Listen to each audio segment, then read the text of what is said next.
Olá, hoje vamos falar um pouquinho sobre modelos atômicos, certo? É, e qual é o objetivo de falar um pouquinho sobre a história dos modelos atômicos? Justamente porque desde da Grécia Antiga, né, os estudiosos, pesquisadores queriam saber qual era a partícula fundamental, ou seja, o item essencial, a essência das coisas, né, de tudo que tinha material no mundo. Então, essa é uma discussão que é pertinente até hoje, e mas no campo da física, da química e da física também, isso discorre uma série de discussões.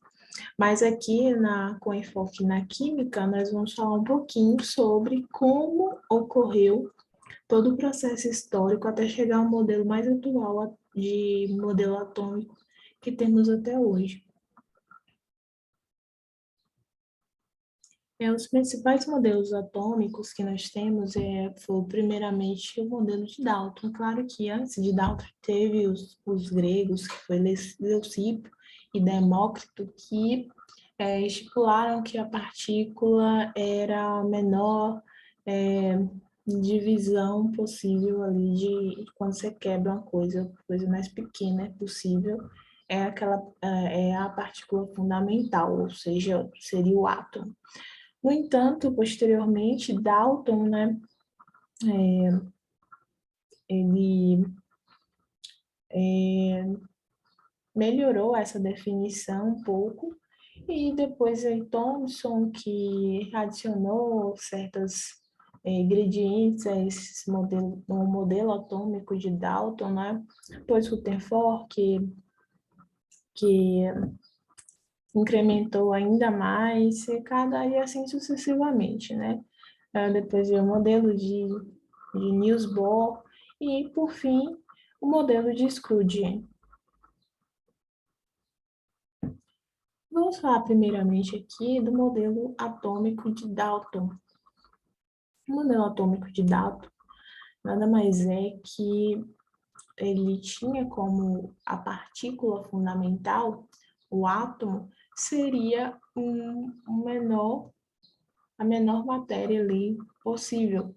Ela seria indivisível, não poderia ser mais dividida ali, partida, quebrada. Ela seria a menor partícula indivisível, né? A primeira parte de sua teoria afirma que toda a matéria é feita de átomos, tudo é feito de átomos, né? E cada coisa, se quebrado ao extremo, ou repartido, secionado ao extremo, nós temos aí a partícula fundamental. Todos os átomos de um determinado elemento são idênticos em massa e propriedades. Não necessariamente, né? Depende se for um átomo de uma determinada substância, talvez sim, de um determinado elemento, né? Tá certo. Então, essa propriedade faz sentido. São idênticos em massa e suas propriedades. Então, cada elemento, oxigênio, hidrogênio, nitrogênio, carbono, tem suas propriedades particulares, assim como massa e prótons, né, particulares ali, que nós vamos ver mais posteriormente com o Rutherford. Os compostos são combinações de dois ou mais tipos diferentes de átomos. Essa é um postulado correto de Dalton, pois a formação de uma substância, né, composta, ela é formada a partir da união, né, da reação ou outros tipos de reações de dois átomos, né? Esse modelo atômico de Dalton é famosa, é chamado, a grosso modo, sim, apelidado de bola de bilhar, justamente porque é maciço, né, uma bola maciça, indivisível, né, o que seria, não necessariamente que a bola de bilhar é indivisível, mas é uma bola maciça. O próximo modelo atômico é o modelo de Thomson. Thomson, ele acreditava que, assim como Dalton era uma esfera, né, positiva, Tinha ali uma esfera positiva, né, essencialmente positiva, mas que tinha nessa esfera elétrons com carga negativa ao longo dessa esfera. Então, como tinha elétrons e prótons, ou seja, como partículas positivas e negativas, em igualdade de quantidade, eles se anulavam, né? E aí surgiu uma coisa nova aqui em Thomson, que é a natureza elétrica do átomo, né? Com o descobrimento dos elétrons, né? Thomson ele fez o experimento dos raios catódicos, né? Que possibilitou esse descobrimento, né? Das partículas positivas e negativas. E aqui outra coisa nova, outro postulado novo de Thomson, é a questão da divisibilidade, que o átomo ele pode ser dividido, tanto que ele colocou, né, as partículas, elétrons e prótons, né, e isso é um tipo de divisão. E é baseado no experimento dos raios catódicos, como eu disse, e é o famoso chamado modelo de pudim de passas, né, porque o pudim seria a esfera eletricamente positiva e as passas seriam os elétrons, certo? Aí aqui tem um modelo didático bastante interessante de se colocar, que é o modelo de Thomson, de Dalton, né? Uma esfera maciça, simples, né? De massinha de modelar, e o modelo de Thomson, que é uma esfera, só que adicionado ali os elétrons. E esse daqui é o que vamos falar posteriormente, em seguida, né? Que é o modelo de Rutherford. O modelo de Rutherford, que a eletrosfera e ao redor aqui formando movimentos e o núcleo. Então, como dizemos, né, dissemos antes, o modelo atômico de Rutherford se baseia basicamente na eletrosfera, né, em átomos, que seria formado por um núcleo com partículas positivas, em congruência com o Thomson, né? Só que aqui a localização é mais interna dessas partículas positivas e partículas neutras, né, dentro desse núcleo. Então, o Rutherford ele inova com a inserção desse conceito de que há partes do átomo. Então, a parte interna, ali o núcleo é formado por partículas positivas, são os prótons, e partículas neutras. E ao redor desse átomo tem uma região imensa, né, de vazio, porque um átomo é comparado, um núcleo e uma eletrosfera, né, é comparado basicamente a um campo de futebol, uma bola em um campo de futebol. Então, uma bola ali seria o núcleo e o campo de futebol é toda a eletrosfera. Então, os elétrons se encontram aí na eletrosfera. E esse é o modelo atômico de Rutherford. O núcleo, com prótons e nêutrons, e a eletrosfera ao redor, com elétrons. Aí chegou Niels Bohr, né, que incrementou essa ideia de Rutherford. O que ele achou aqui? Ele descobriu justamente com um experimento na qual ele adicionava uma radiação em, em uma folha de ouro, né? Ele percebeu que algumas partículas passavam e outras partículas batiam e voltavam. Então ele percebeu que essas partículas elas tinham uma determinada massa e tinham também energia, certo? Então, onde eles batiam seria basicamente o núcleo ali, que tinha uma maior quantidade, que é a massa, né? Do átomo, que podemos dizer que é a massa propriamente do átomo. Então, Niels Bohr, ele apresenta os elétrons distribuídos em camadas ao redor de um núcleo. né? Assim como o Danforth falou, né? Tem todo o vazio na eletrosfera, mas Niels Bohr ele incrementa dizendo que os elétrons eles fazem movimentos circulares, né? Ou orbitais elípticos ao redor desse núcleo, semelhante ao planeta Terra ao redor do Sol, né? E mostra que os elétrons movem-se em sentidos circulares, mas que as órbitas possuem energias definidas. Então, Niels Bohr ele define que cada órbita tem uma quantidade de elétrons, né? E, consequentemente, de energia que vai suportar. Cada órbita suporta uma determinada quantidade de energia, certo? Então, aqui,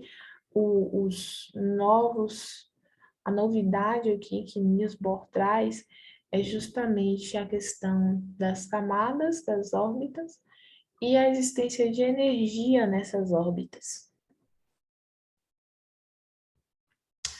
Um modelo não tanto mencionado, mas que é importante, geralmente usamos, né, de forma didática, o modelo de Niels Bohr, mas, de acordo com estudos, né, após 1916, de Sommerfeld, ele propusera que, juntamente com Lewis Broglie, que não podia exatidar, assim, dimensionar a questão do movimento, medir o movimento, ou que tipo de movimento os elétrons faziam, né?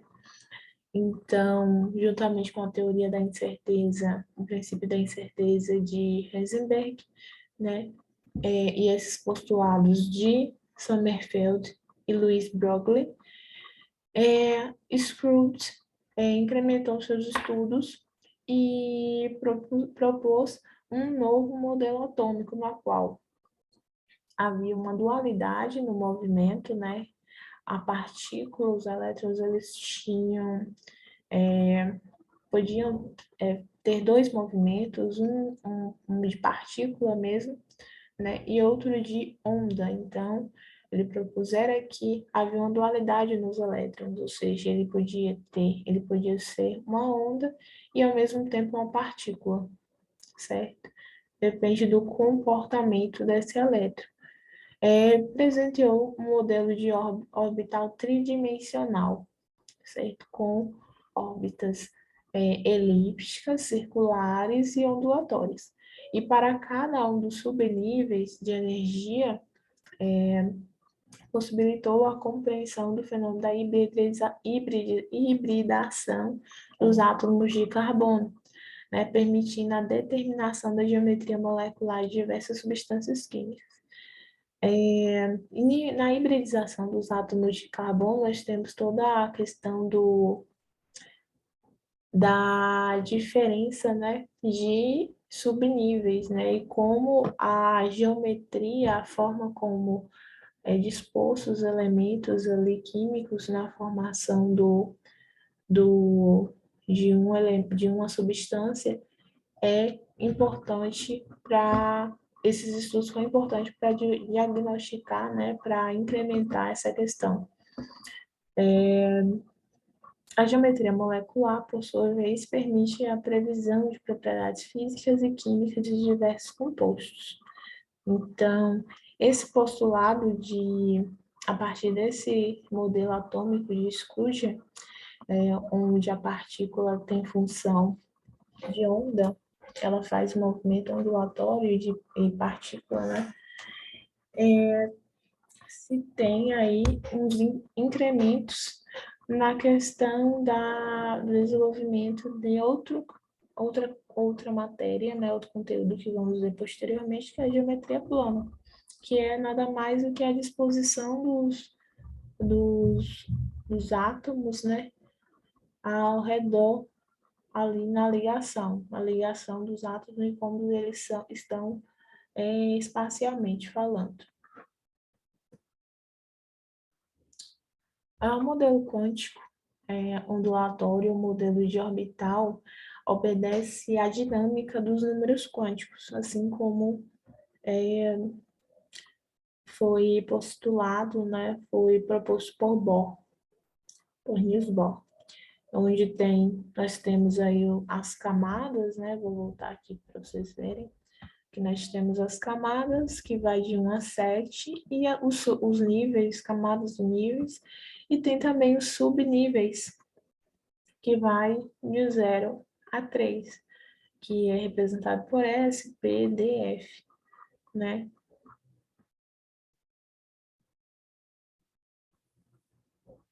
Ok? Os subníveis de energia, né? Cada nível tem uma determinada quantidade de subnível de energia, certo? E é representado pelos números quânticos, assim como os níveis é representado pelos números quânticos, o número quântico principal, os subníveis pelo número quântico secundário. E para encontrar mais precisamente onde está os elétrons, se utiliza do número quântico magnético, né, ml, que vai dispor aí em que local exatamente o, o elétron ele está localizado, né, em que casa, né, dependendo do número secundário, porque o magnético ele é nada mais que a divisão do número quântico secundário. Por exemplo, S equivale quantos elétrons cabem, né, em um determinado subnível. Então, o número quântico magnético depende de quantos elétrons cabem no secundário. Por exemplo, S cabe só 2 elétrons, então o magnético só vai ter um orbital que vai ter, que pode caber aí até 2 elétrons, certo? E é representado por 0 de -3 a 0, né? -3 a 3.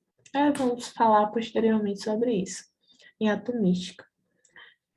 E o outro número quântico, que é o spin, que vai nada mais que dizer o giro do elétron, se ele está voltado para cima ou para baixo, né? Em qual posição.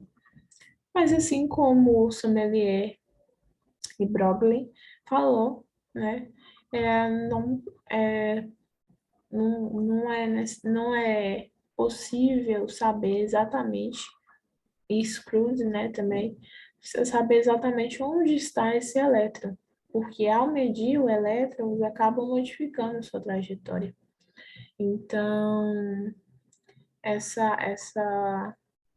esse postulado de números quânticos, ele é válido desde 1923 até os dias atuais, certo? Mas ainda surgiu outros tipos de outras teorias, certo? Então, aqui essa imagem é como o átomo se modifica, né? Diferentes versões de um átomo, não, de um elétron, desculpa. De um elétron, ele se modifica, né? Dependendo aí do modo como se mede, certo? E aqui é a trajetória em partículas de Bohr e de Brugler, que é em forma de ondas. Tem uma questão adendo aqui interessante, que é a questão do gato de Schrödinger, que Schrödinger é bastante conhecido principalmente pelo experimento do gato de Schrödinger. Mas o que quer dizer esse experimento, que vale também para a questão do modelo atômico de Schrödinger? Ele fala aqui no experimento, vamos falar primeiramente do experimento, né? Ele colocou um gato, ele supôs, né, de colocar um gato em uma caixa com uma substância radioativa. Essa substância radioativa estava em um componente fechado e teria ali um objeto, um martelo, que poderia quebrar ou não esse pote, né, esse meia, por exemplo, ali, com uma substância radioativa, E enquanto não quebrasse essa substância, esse frasco, o gato estaria vivo. E se quebrasse, ele estaria morto, né? E o que Scrooge quis dizer com esse experimento? Que quando não sabemos, ali é uma caixa fechada, não dá para ver, quando não sabemos o que está acontecendo ali dentro, nós temos que supor que o gato está vivo e morto. Não vive morto. Ele tem duas condições ali. Ele pode estar vivo e pode estar morto, certo? Há uma suposição desses dois, não necessariamente é um ou outro, mas uma suposição. Os dois estão ali, os dois existem, o gato vivo e o gato morto. Uma superposição. Isso equivale muito à questão dos átomos, porque assim como tem as diversas formas aqui, as superposições, né, dos elétrons, aqui também tem as superposições do gato vivo morto, certo? Se não conhece, ele deve supor que está em todas as formas, assim como aqui presente nos elétrons, em todas as formas. Nunca poderemos ver uma superposição diretamente, porque a partir do momento que vê, ela deixa de ser uma superposição, porque ela é uma coisa ou outra. Então, essa é uma questão muito de chance e probabilidade. Qual a probabilidade do gato estar morto? Qual a probabilidade do gato estar vivo? Né? Ao abrir a caixa, deixa de ser superposição, e só é possível ver a consequência da superposição, do estado de posição, né, da superposição, que é se o gato está morto ou se o gato está vivo, né? Quando você abre, deixa de ser uma superposição. Nem tudo que acontece pode ser visto, então quais as inferências sobre esse experimento é, psicológico, né? E nem tudo que acontece pode ser visto, dependendo do que a gente vê. Nós temos uns vídeos, né, sobre como a partícula, os átomos de água, acho que foi água, ou outros átomos, outros elementos se modificam de acordo com a visualização. Então, há esse postulado de que quando estamos vendo, há uma modificação e não é necessariamente aquilo que é a superposição, enfim. Então, isso a gente pega muito aquela questão do princípio da incerteza de Heisenberg e coloca aqui, né? E não saber exatamente o que é. E isso é um golpe não, uma, uma crítica à ciência, né? Acerca sobre as verdades absolutas. A ciência, ela não, nem tudo que é ciência, não desmerecendo o que é claro, claro que é o principal meio aí para a gente ter certeza, não certeza, mais confiável, né? Mas nem tudo que está posto ali realmente pode ser o que é a verdade. Então, o experimento é um experimento mental para pensar sobre a teoria quântica e as limitações desse nosso conhecimento, ok? Então, aqui nós temos a junção, né, dos átomos de Rutherford e os Bohr, a questão da energia das camadas, dos níveis, subníveis, número magnético e número spin, certo? Então é isso, a aula de hoje. Muito obrigada e até a próxima.